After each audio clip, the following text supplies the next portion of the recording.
भक्ति ने पूरा वृत्तांत बताया कि महाराज मैं मां हूं,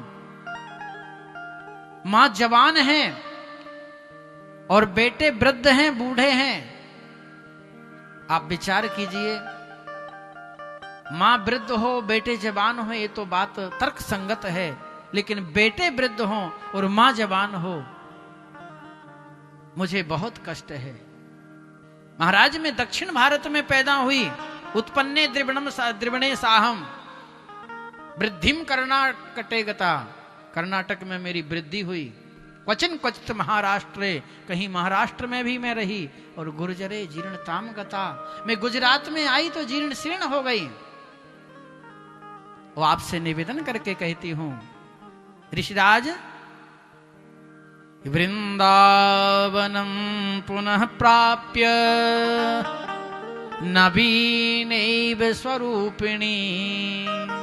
वृंदावन का संयोग मिला, वृंदावन की भूमि का स्पर्श हुआ, जहां के रज के कण कण में राधा गोविंद का नाम सुनाई दे रहा है, जहां के डाल डाल पर पात पात पर राधा राधा लिखा है, उस भूमि का स्पर्श हुआ तो गुर्जरे जीर्णताम गता।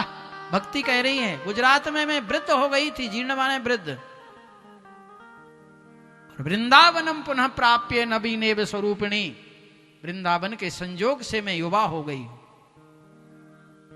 लेकिन ये मेरे दोनों पुत्र ज्ञान और वैराग्य ये वृद्ध पड़े हुए हैं। आप तो साक्षात भगवान हैं, आपके उपदेश से तो छोटे से बालक ध्रुव ने भगवान की प्राप्ति कर ली थी, प्रहलाद के ऊपर भगवान ने कृपा कर दी थी, बस मेरे ऊपर भी कृपा कीजिए। देवऋषि नारद ने कहा कोई बात नहीं देवी, धैर्य रखो। नारद जी बैठ गए आसन लगा करके, वेदों का पाठ सुनाया। वेद वेदांत पाठश्च गीता पाठैर मुहुर मुहु, बार बार वेदों का पाठ सुनाया, फिर गीता का पाठ सुनाया। गीता पाठैर मुहुर मुहु, मुहु माने बार बार, और बार बार जब पाठ सुनाया तो ज्ञान वैराग उठ के बैठ गए जो वृद्ध थे। पाठ विश्राम हुआ तो लेट गए। बहुत प्रयास किया नारद जी ने, लेकिन सफलता नहीं मिली।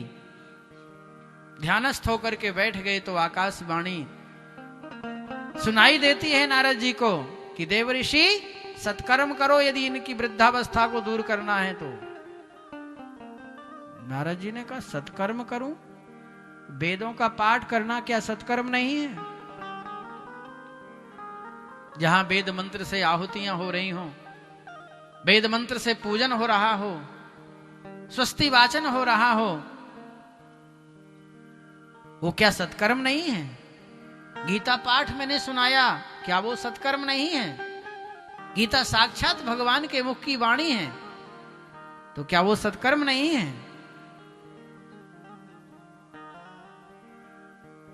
देवऋषि नारद परम ज्ञानी, और सत्कर्म क्या होता है इसमें भटक गए, निकल पड़े बाहर, और भक्ति को आश्वासन दे दिया कि देवी तुम धैर्य रखो, तदा नाहम हरेर दासो लोके त्वाम ना प्रवर्तये।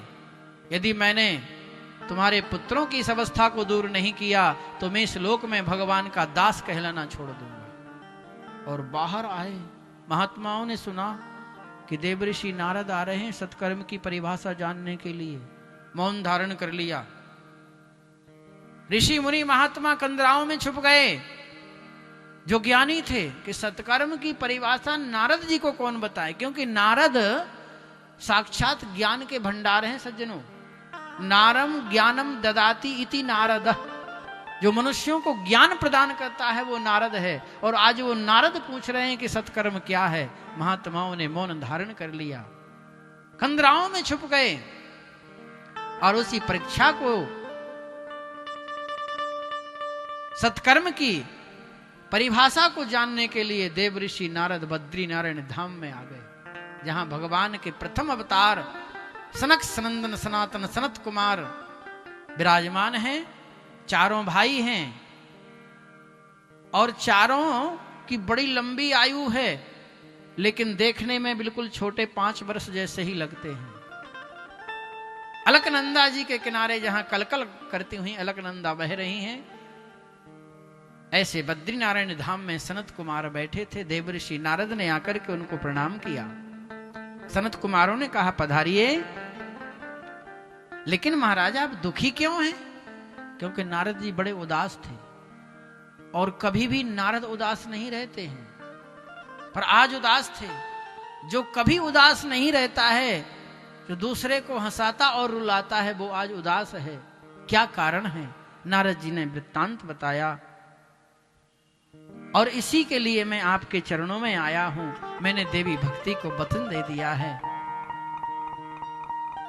तेरे पुत्रों की वृद्धावस्था को अवश्य दूर करूंगा। देवी आप चल करके भक्ति का कल्याण कीजिए, ज्ञान वैराग्य की वृद्धावस्था को दूर कीजिए।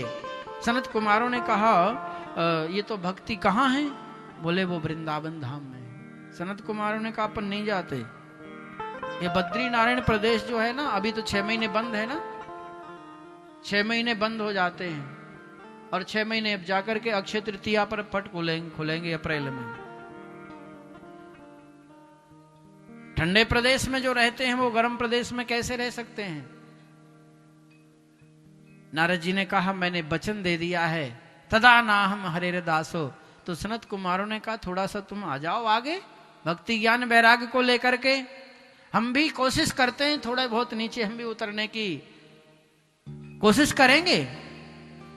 इधर से देव ऋषि नारद वृंदावन धाम से भक्ति ज्ञान वैराग्य को लेकर के पहुंचे हैं, उधर से सनत कुमार आ रहे थे। दोनों का बीच में ही मिलन हो गया। और बीच का स्थान कौन सा है? हरिद्वार। बड़ी पवित्र स्थली है। द्वारीदु नद्याः ऋषभाः कुरूणाम मैत्रेय मासीन मगाधबोधम। जहां बड़े ज्ञानी मैत्रेय मुनि बैठे हैं, भगवती भागीरथी जहां बह रही हैं। और हरिद्वार नाम क्यों है? हरि का द्वार, भगवान के घर का दरवाजा। कौन सा? स्वर्ग जाने का रास्ता वहीं से है, ध्यान रखना। पांडवों ने स्वर्गारोहण किया, आज भी हरिद्वार में वो स्थान बना हुआ है जहां से पांडव स्वर्ग को जा रहे हैं। स्वर्ग का रास्ता हरिद्वार, हरि का द्वार है। जहां गंगा जी बह रही हैं, वहां तटम आनंद नामकम सुंदर स्थान है। समागम हो गया। उधर से सनत कुमार आ गए, इधर से नारद जी पहुंच गए और सृष्टि की पहली भागवत कथा शुभारंभ हो रही है। समाचार पहुंच गया ऋषियों के पास। बोले, सनत कुमार भागवत कथा कह रहे हैं और कुछ सुनने वाला कौन है? बोले, देव ऋषि नारद। का ये तो कहीं रुकते ही नहीं है, 7 दिन कैसे कथा सुनेंगे ये? चलो चलो हम देख के आते हैं कैसे कथा सुनते हैं। तो सब लोग देखने आए, लेकिन बैठ गए कथा सुनने को।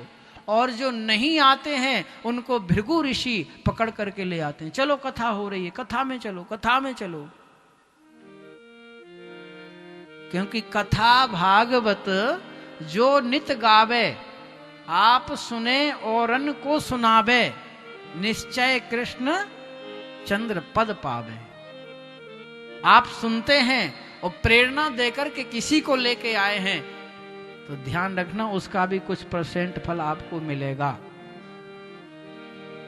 भृगु मुनि सबको बुला करके ला रहे हैं और सुंदर कथा हुई है। यहां सनत कुमारों ने भागवत का निरूपण किया है, वर्णन किया है।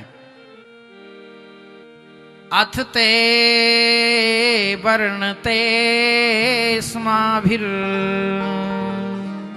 महिमा सुख शास्त्र जा, यस्य श्रवण मात्रेण मुक्ति ही करतले स्थिता। ऐसी सुंदर कथा का व्याख्यान किया है कि जिनके सुनने मात्र से मुक्ति आ जाती है हाथ में। सनत कुमारों ने वो कथा श्रवण कराई। देवऋषि नारद के मन में प्रसन्नता हुई, भक्ति के मन में प्रसन्नता हुई, लेकिन ज्ञान वैराग्य जिनकी वृद्धावस्था थी वो उठ करके खड़े हो गए। सनत कुमारों के चरणों में प्रणाम करने लगे, वंदना करने लगे, स्तुति करने लगे। देवी भक्ति ने देखा कि मेरे वृद्ध दोनों पुत्र आज खड़े होकर के आनंद से स्तुति वंदना कर रहे हैं, तो मैं क्यों ना खड़ी हूं। भक्ति भी बड़े आनंद के साथ खड़ी हुई, और खड़ी तो क्या, वो तो नृत्य करने लगी।